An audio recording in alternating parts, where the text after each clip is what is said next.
Hey everybody, How we doing? welcome to another episode of Learning to Live. I got Silver PC here By again. popular demand, I am back to grace your televisions or computers or whatever the heck you're watching this on. Hey, He's back again, Tag Mr. team. Silver PC. let's go. All right. So I'm here with my son Ilias, as you guys know, and today we're going to talk about fear. Fear in youth. Mm-hmm. Hence, why I have my son here. Expert. Because sometimes it's hard for parents to know what exactly is going on. For sure. There's a lot going on at this time, and as adults sometimes we don't know how to cope with it and that sort of thing. So imagine being a youth, a teenager, an adolescent, and kind of going through these times. So I've got my awesome son here. Yeah, He's going to work through it with us to kind of give us advice and guide us as parents on what to do, what to be aware of, all of the above. So thank you so much for tuning in. Here we go. So we're going to start off first talking about what causes fear. For in terms of youth, fear can come from so many things. It's one of the things that that it can come from is kind of rare in youth is traumatic events. Like say someone got injured and that caused their brain to have a traumatic experience. That can cause fear, but that's more of a specific case, I guess you could say. That could be either severe or it could be a little mild in terms of trauma. Like say you had a traumatic experience at a talent show. You had you had a bad night, all your tricks didn't work out, your little juggling act it didn't really go out together, right? And you had you heard a couple boos or a couple get off the stage or in the crowd or something. That's what that can cause a little mild trauma. That can cause fear in those certain situations in the future, like putting yourself out there. But that's more of a rare case, I would say, because I don't think people are that bad in terms of dishing out trauma, like the talent show, like people booing. I don't think that happens that often, though of course it can generally happen. Though also in terms of fear, you can also just be born with it. People are born with anxiety. I know a lot of friends that suffer from that lifelong, and that causes a lot of problems and a lot of thoughts that stop them from doing what they want to do, and it's just caused a lot of fear. It's very, very unfortunate, but it's something they got to live with. Yeah. And then another major thing that I think is caused by fear. Take a note here. I think this is a big part. Is take note, especially well-meaning parents. Parents saying no to them early on in childhood.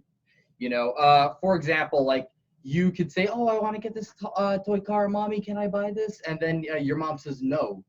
That can cause reoccurring thoughts in the kid's brain. It may not immediately show, but it's gonna be in the subconscious, and it's gonna start showing up as the kid matures and becomes an adolescent. Well, such as myself. I can't say that I've suffered from this too much, but I know from well-meaning parents, because my mom, she did very good in terms of not saying no, but just directing me off of that path, And I think that's a key as parents. Yes. to redirect. Mm-hmm. Obviously Ilias is not saying you have to say yes to your children all the time. No. And the car is just a specific example, but exactly. A fear of anything, like maybe when they were little one time they got too close to a lake and you said, "Oh, get away from the lake." Rational fear, but the impact that can have on a little guy can be deep. Yeah. So maybe just getting up and guiding them away as quickly as possible, that's a little bit different. But even with the car or with something that they're denied, it works much better to redirect their attention somewhere else, exactly, than to abruptly say no, or that's not going to happen, or because people are made differently too, but in some children that can cause that continual rejection, as they view it, can cause long-term fear, which we'll get to in a little bit, how that can kind of play out. So we're just kind of going through what causes it so we can identify how it feels and then kind of talk about some solutions. Absolutely. So keep going. Yeah. So what else? So with these as we were talking about with this redirection thing, it's very important to do that, because say you say no a lot and like, oh, don't go there, or oh, don't do this, or don't hang out with this person. Like saying no a lot and being generally negative, you may not notice it, but it's going to affect your child heavily in the long term. It's going to put like these deep-seated thoughts that are going to come in later in their life, and in terms of their thoughts and like what they're thinking and how they act, like they're going to second guess themselves a lot, you know. So like, this kind of let's kind of bridge over into, now that we've kind of identified where that rejection can happen, and obviously we're not criticizing people. Everything can be undone. Like we all, you know, it's all a work in progress, as you know. And as we move forward, we learn together and we grow together, and we can start practicing things different. So now that we've identified kind of where fear comes from, how does it feel as a youth? How does fear feel? It feels like a whirlpool in your brain. It's just like your brain is like muddled with all these negative thoughts, and like it's hard to escape from it, you know. Yeah. Like say for example, like you're in school, like you're in high school, and like you're in science class, for example, and like you're trying to put your hand up to answer a question, but then those thoughts in your brain that are deep seated from like any of those causes that we brought up from earlier, they start to reoccur. You know, they're saying like, oh no, that's stupid, or no, you're gonna be rejected. Like, this is gonna sound dumb. You shouldn't put your hand up. You know, and those fears, it feels terrible. You know, it feels like, as I said, it's a whirlpool. Like, because you don't know how to deal with it. Almost, it's very hard to deal with, and it like those types of thoughts are the most damaging, because it keeps you from like realizing your potential, like self-actualization, which is like realizing your own like human potential, you know. Yeah. It's like the worst, because you can't be your best self, because your own thoughts are betraying you from like way back when, or like even recently, you know. Well, what I find a lot as a psychiatric professional is that when the youth, so when they're young and they've kind of faced a lot of that rejection and that negative commentary goes on in their head. Yeah. When that's been built and they've embraced it and they view everything through that, one of two things happens. Usually when they reach kind of adolescence or teenage years, they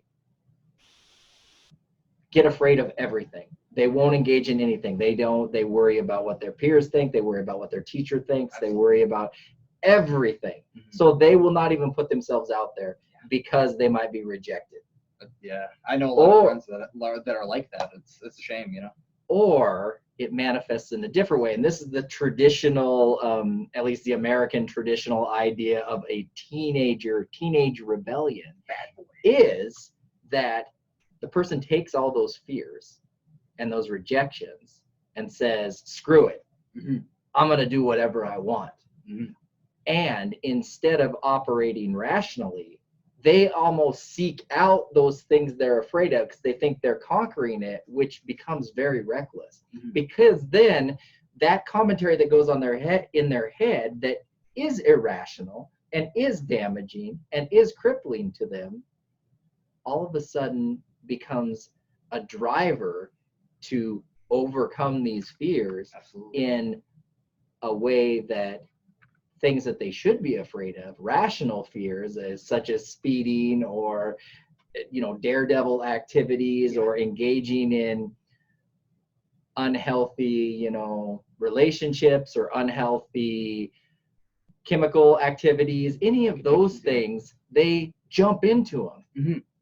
And it's all based in trying to overcome this fear in a maladaptive way. Exactly. And those like thoughts that are like reoccurring, those are like typically irrational fears that are like built up, like, oh, you're going to sound stupid, or, oh, you're going to be rejected. Those are irrational fears because that's not really going to happen, you know? Because, I mean, a lot of kids are smart, you know? They're not going to, like, especially the people watching at home, hey, but like a lot of people are smart, you know, but then their thoughts are betraying them and like putting these irrational fears that, oh, you're gonna sound stupid, or you're gonna get like a C just because you answered a question wrong, you know. But then, as you said, like you can like a kid can see these irrational fears and want to conquer them, but then they do it in an unhealthy way, you know, and then they can't decipher between irrational fears and rational fears. They recognize their fears, but they can't recognize them in a healthy way, and then they can just steamroll through. They get over their irrational fears and like sounding stupid in class, and then that also goes through into the rational fears, like speeding, for example. Yeah. But I think sometimes, even though, if it's not dealt with appropriately and you don't identify that this is fear driven, even plowing through is still fear driven and dangerous, and it's still there because you haven't looked at that, gone back and looked at that. Oh, wow, this grew in my brain out of fear of rejection. Exactly. So now I need to process things through success and realizing that failing isn't a bad thing. Not at all. That's how we learn. Exactly. And not being afraid of it. And that's the thing about like running through stuff as well. It's like you're not really conquering it, you're running away from it almost. Yes, exactly. You're not acknowledging what's irrational, what's rational. You're just saying, whatever, let's get all this stuff out of the way. And you think you're conquering it, but you haven't really conquered it at all. But you transform those irrational fears into something more or like dangerous to your health. Yes. Well, and that's why fear is such a horrible thing, and it's so crippling, and we all to some extent have it. Yeah, everyone. And we have to identify it, see where it started, and see a productive way to work through that. So that's kind of where we're heading now. Let the youth speak out here, son. Yeah. As parents and speaking to youth, how do we combat fear? How do we work through it in a healthy manner? Because you've had some success. You've done a really good job. When stuff comes up, you're able to verbalize it. You kind of identify, hey, you know, when those guys on the soccer field made me feel this way, or many things that have happened in your past. We talk through it, and then we plow through and go with it, and it doesn't grip you anymore. And that's why he's such an amazing resource, and why I love having him on the show, because he's really an overcomer. It's always a pleasure, you know, and always to see my beautiful audience as well. But in terms of combating it, it's very important for like an adolescent. It's very important for the parent to be there for them, you know, in order to combat this, because it's a whirlpool and it's very hard to do it by themselves, you know. And you guys have done like such an amazing job with it too. Thank you. We've tried, but it's a work in progress for us too. And that's one thing as parents that we have to realize. We have our own fears and our own insecurities, and part of it is failing as parents. Absolutely. So if we're functioning kind of in that same fear-based level, that's why lots of times there's that no because I said so, because I just need to know that I'm protecting my kid. But when we think it through, we should explain it. We should not operate out of fear either, because really what we're doing is we're wanting the best for our child. And in wanting the best for our child, we need to have open communication with our child, not because I said. Exactly, because like that, because I said, it's like, as you said, it comes from that fear, like fear for your child's safety, and like fear like a failure as a parent. And that creates a vicious cycle, because like you can mean well for your kid, but then you can also translate that not so well in terms of language and saying, no, don't do this, right? And so you're acting out of fear, and then you're creating fear into your own kid.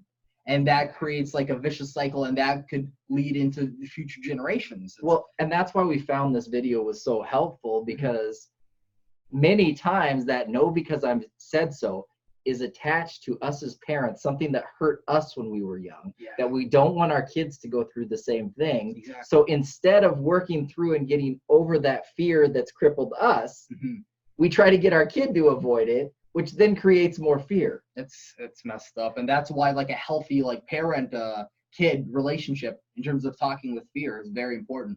And so so how do we approach that as parents? You know, we all have these ideas, and then the kid won't listen. You know, so I've got a kid here. How do we really approach that? You know, Your mother and I have tried very hard. And you guys have done pretty well. Hey, you know, there's always opportunity for growth. Absolutely. There's always opportunity for growth.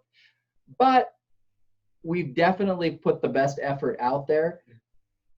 But you're the expert because you're the kid. So you know what kids need.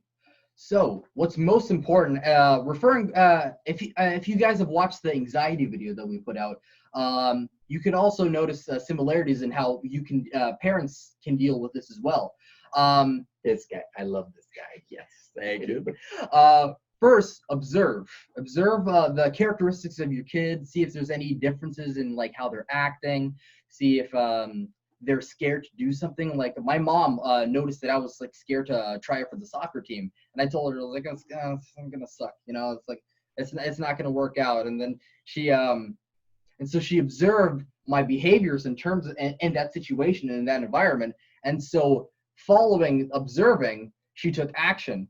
And that would be exposure therapy in that case. Like she just threw me into the soccer team, and I was like, and I did pretty well. I did pretty good. He's a good athlete. He's good. a really good athlete, but that introflexion and, you know, some experiences from when you were younger and everything affected that. Yeah. And we are what we think we are. And if we're functioning out of fear, we're going to suck at whatever we try. Absolutely. And it caps your potential, like a self-actualization, you know? Yes. Absolutely. So of course, exposure therapy isn't like the best for some people. Like, say it's a very traumatizing environment. Going back to the talent show thing, if it really affected them like deeply, then it's probably best not to go back and expose them to it, because it's probably just gonna hurt them even more. Yeah. You know, so like try and go through different avenues. Try and make them be more outgoing in different areas would probably be best in those scenarios, you know. And also having like an open dialogue with your kid and to see like what's the best avenue to go into, like because you can't really judge what to do just by yourself, you know. Like you have to talk with the kid, especially if they're an adolescent, because they know what's going on. They know like their feelings. And like you said, this goes back to our kind of anxiety video. You have to observe. So as parents, we have this idea of what would make the kid happy, and many times it comes from what would have made us happy if we were at the kid's age. So we have to observe what does make our child happy. Absolutely. With you, as video games. Absolutely. You know, we played some sports and stuff. It was fun, but it wasn't the best. But the video games, you became a pro. You know, look at that. Yeah. Silver Pro C. Yes. Silver Pro C. Yeah. But what I'm saying here, parents, is observe, find that spot, not the interpretation you want, but that actual spot where your kid thrives and where they love and where they light up. That takes work on our part. Absolutely. But it's so worth it. It's so worth it. It helps. Because what message does it send to your child? It sends that you're there to help them. Like it shows that you're doing your best as a parent, as to nurture them, to help them grow as a person and as their child, you know. It teaches them that my parent is there to help me and my fear or my anxiety and stuff like that. And I can go to them as a bedrock. Almost. Well, and I think one thing that's fear, a big part of fear is loneliness, rejection and loneliness, and knowing that your parent is observing you and cares about, loves what you love, makes you less lonely, which reduces some of the fear, which opens up the opportunity to have conversations, which can reduce more of the fear. And the tinier we make the fear, the bigger we make our success and our potential and relationship. The stronger and the bigger and the mightier our relationship as a family becomes. Absolutely. And it's good that you mentioned loneliness, because that loneliness and rejection, that can create a barrier between a kid and their someone that they want to talk to, their parents, you know. And this would be just rejecting anything that they're their advances and helping them as with their fears. Say that a parent comes to their kid and says, "Oh, I noticed that you're kind of scared to try out for the soccer team, you know." And then the kid says, "No, I'm not scared. You know, it's just I'm not scared. Yeah, I was I can do it. Whatever. I'm just lazy. I don't want to do it. You know, that front is typically built up by like that loneliness, as you're talking about, like rejection. And it's important for, as you mentioned, that like for parents to like keep at it and to show them that like you care and that you're there for them. Because that like slowly erodes that little rejection barrier. Like, that And how is that done again? By keeping at it. You gotta like keep showing them like, oh, I'm here for you. I'm here for you. This is not like Specific ways. Specific ways, like, and by talking with them, saying like, oh, I noticed this is not going the best, like, and like trying to initiate conversations, and also just having regular conversations with your kid as well, like even outside of just fear-based conversations. Well, and I think loving what they love. Mm-hmm.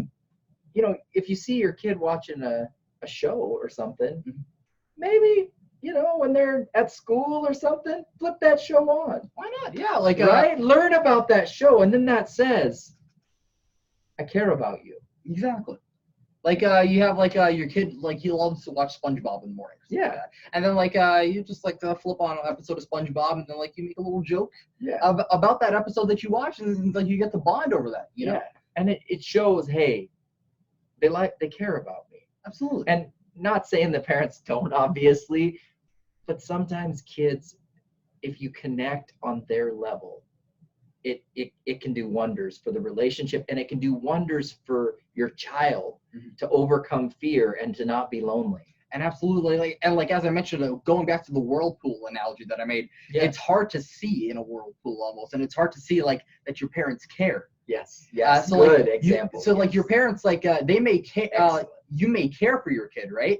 But then your kids may not see that, so you have to make that extra effort to break down that like barrier, and like because they're spinning in the whirlwind of fear. Yeah, exactly. So they don't know what's happening. They're scared, you know. They're like they're fearful, and so like, and they don't know who's there to help them. So you got to be like that person to like constantly like be there for them, like be their friend. You have to be their friend. Yeah. And I think another thing is this is key what we're talking about here.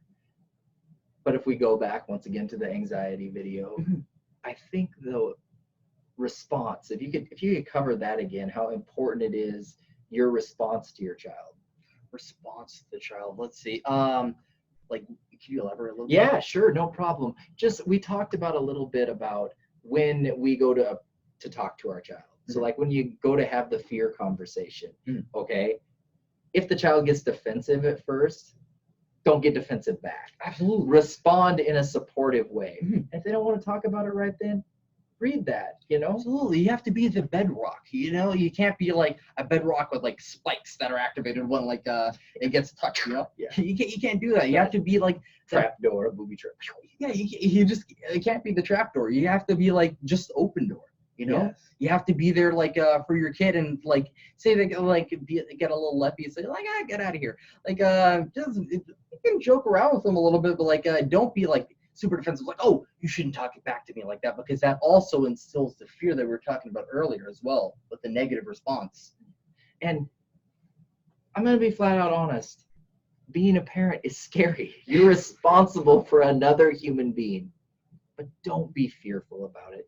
It can be an amazing thing. And you know what? We do so much more damage trying not to do damage than we do being real. That's one thing I love about your mother. And I've learned so much as parenting from her, is that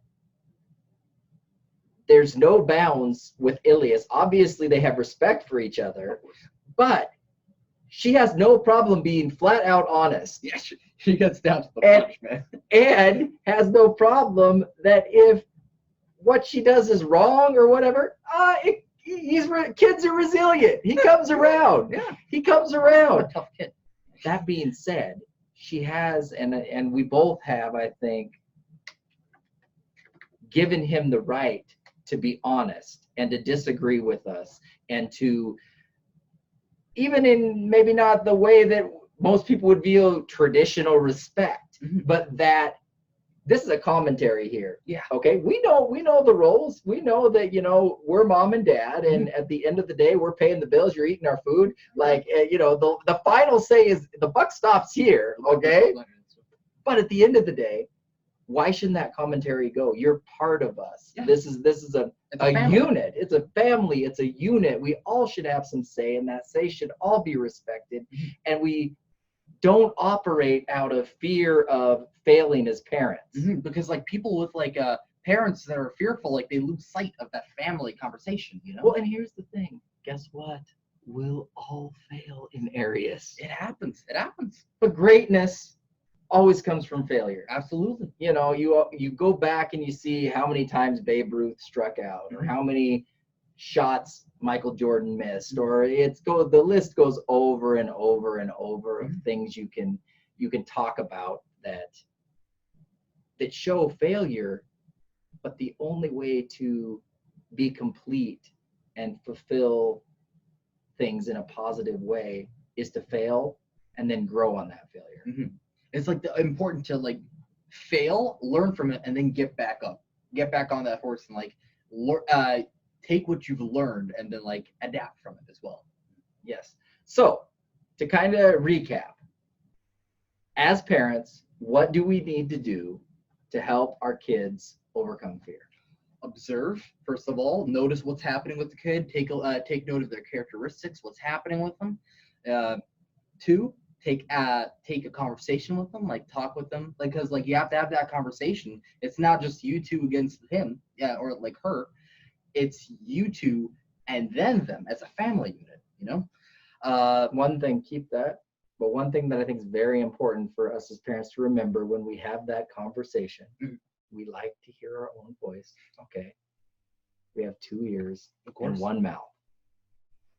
When our children speak to us, please listen, please respond, and please follow through with what they request. Absolutely, because another thing that helps erode that like wall of rejection is also knowing that they're being heard, you know. So that's very important to use a couple of these sometimes, you know what I mean? And then after having that conversation and talk with them, and also taking action. It could be exposure therapy. It could be taking alternative methods. It could be therapy if trauma, like if it became really repressive, like deep-seated. Yeah, deep-seated, you know. Any of those methods work. Yeah, exactly. Yeah, awesome. All right. I would like to thank everybody for tuning in. Please leave some comments, subscribe to us, hit the little bell. We love having you guys tune in, and we just want to keep bringing quality conversations, quality topics that can help people. At the end of the day, we're here, like I always say, help us, help you. And we love being here. We do love being here. This is one of the most awesome opportunities we've ever had together, and just to reach out and show people this can work. Yeah. You know, we're gonna fail, we're gonna struggle. Not everything's perfect, but we can work through stuff. Absolutely. And we can maximize our families and maximize our potentials. And fear is such a crippling thing for everyone. Working through it together and overcoming it, it makes our potential endless. Just standing together is the only way we can stand the whirlpool. Yes, exactly. The only way to survive the whirlpool is to stand together. So that being said, be strong, be brave, be courageous. Please tune in again. Thank you so much. Have a great day. Have a good one.